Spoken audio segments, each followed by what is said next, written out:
Hello friends, flavour स्ट्रेचरमध्ये आपलं सर्वांचं अगदी मनापासून स्वागत.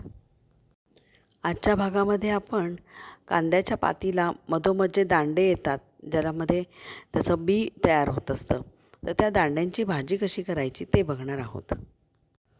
हे दांडे आतून पोकळ असतात, त्याच्यामुळे आतून व्यवस्थित हे धुवून घ्यायचे आहेत आणि व्यवस्थित धुतल्यानंतर त्याची माती वगैरे सगळी काढल्यानंतर हे निथळून घ्यायचे आहे, जेणेकरून सगळं पाणी बाहेर पडेल आणि आपण त्याला ते फुलाचा जो भाग असतो तो काढून टाकायचा आहे आणि बाकी भाजी व्यवस्थित बारीक चिरून घ्यायची आहे.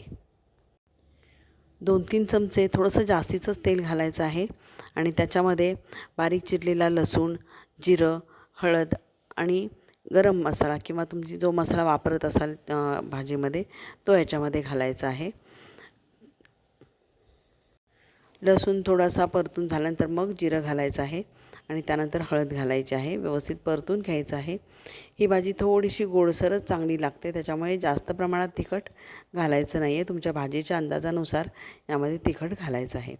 हे व्यवस्थित परतून झाल्यानंतर आपण ही चिरून घेतलेली भाजी याच्यामध्ये घातलेली आहे आणि ही पूर्णपणे व्यवस्थित सगळी खालीवर अशी व्यवस्थित परतून घ्यायची आहे.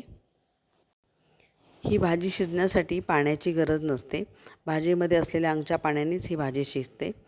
याच्यामध्ये आपण आता मीठ घालायचं आहे चवीनुसार आणि पुन्हा एकदा भाजी व्यवस्थित परतून घ्यायची आहे.